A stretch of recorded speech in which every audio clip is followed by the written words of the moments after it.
Hey everyone, my name is George Rodriguez from eXp Realty and welcome to my channel. And starting today on February 6th, Monday of 2023, we'll be going over the real estate market for Washington State starting from Friday over to today. So of course, think about it, Friday, Saturday, Sunday to Monday. Primarily, we're going to be focusing on the real estate market for Pierce and King County. But of course, if anyone has anything else they would like me to go over, feel free and leave it on the comments below. And as always, if you find any value within this material that I do give, please don't forget to like and subscribe. I do plan on doing these videos every week on Monday to kind of help you guys get started with your week. So let's take a look at Washington State as a whole and then break down the Pierce County sections and the King County sections separately, all right? In terms of new listings that entered into the marketplace, we have a total of 436 listings that have came live over the previous weekend. 98 of those listings are going to be located in King County, and then 62 of those listings are going to be located in Pierce County. If you want percentages, King County has a total of 22.5% of the new listings just over the weekend, and Pierce County has a total of 14.2% of the new listings that have come over this past weekend.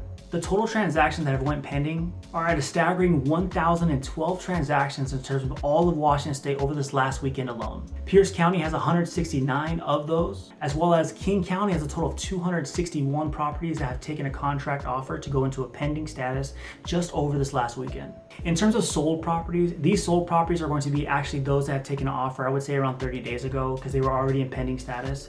321 of those properties these last 3 days have went into a sold status. King County taking 81 of those, with Pierce County taking 50. Now here's the number that we're all looking forward to, of course, but in my personal opinion, properties are moving a little bit faster here to start at the end of January to the beginning of February. So these numbers are going to be a little misguided because they're going to be containing a lot of those that were part of the December, early January, when rates were actually in the high 7s. In some areas, depending on bad credit, you were actually in the 8% range. The average time on market for those deals that closed over this past weekend, they were sitting at 58 days on market in terms of those properties that have come off the market as a sold status. So this is actually a positive way to think about it if you are a seller in today's market, because a lot of the properties that were sitting there for quite some time are now starting to move. So it does bring positive optimism if you're going to be a seller in today's market, but you need to come into the marketplace with a great starting point, because you do not want to be a property that is sitting on the market just waiting for an offer to be sent your way. In terms of current interest rates, we are getting to a better standpoint for buyers entering into the marketplace. As I spoke about earlier, rates used to be in the high 7s to close to 8% depending on your credit.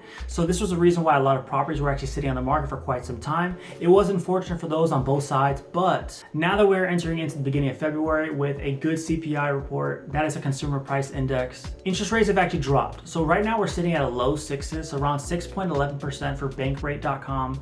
That's just given an industry average. You're typically going to be sitting at a 6.11% for a conventional or an FHA loan. Of course, that's going to depend on your mortgage programs that you're going to be taking on that. But for VA, because I do love my veterans, for VA, they're actually at 5.88% according to bankrate.com. So we are seeing interest rates going back into the 5%. Of course, that can go even lower if you're going to be taking that can actually go a little bit lower depending on if you're getting seller credits to help you with the interest rate buy down. But of course, that's going to be on your own side in terms of what your negotiation tactics are for yourself and your realtor. So looking at it from that standpoint, we're going to look at both sides for buyers and sellers. If you're a buyer in this market, you obviously still have that goal of you're trying to get seller credits to assist you with your closing costs or your rate buy downs.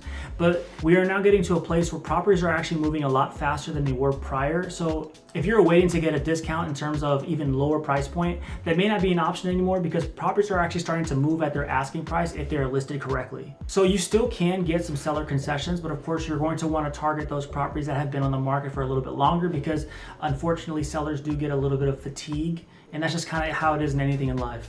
So your main goals as a buyer, you're going to want to get some seller credits as well as a decent inspection report to assist you in getting some inspection credits and either replacing or additional money to help you with your buy downs in terms of your closing costs. So as a seller, your goals in this market are going to be a little bit different in terms of what the buyers are trying to get out of you. You're essentially going to want to be able to sell at asking, or in some cases sell above asking if you properly marketed yourself with some good staging, good price point, good photos, and especially a good agent.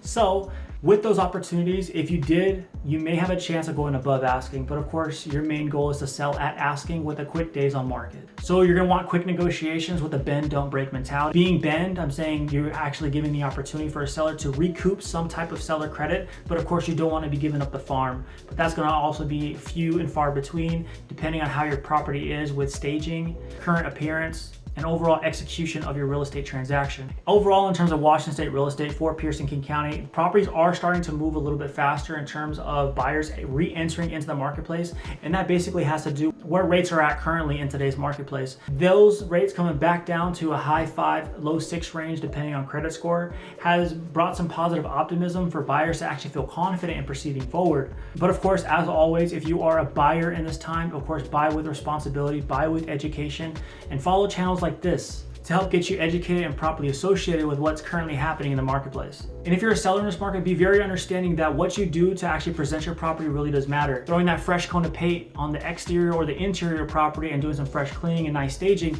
will actually set you apart in terms of what type of image and direction that you're going to be creating for your property. So as always, if this video brought you any type of positive outlook and gave you a good keen idea of what's going on in the marketplace, please don't forget to like and follow. And as always, y'all take care.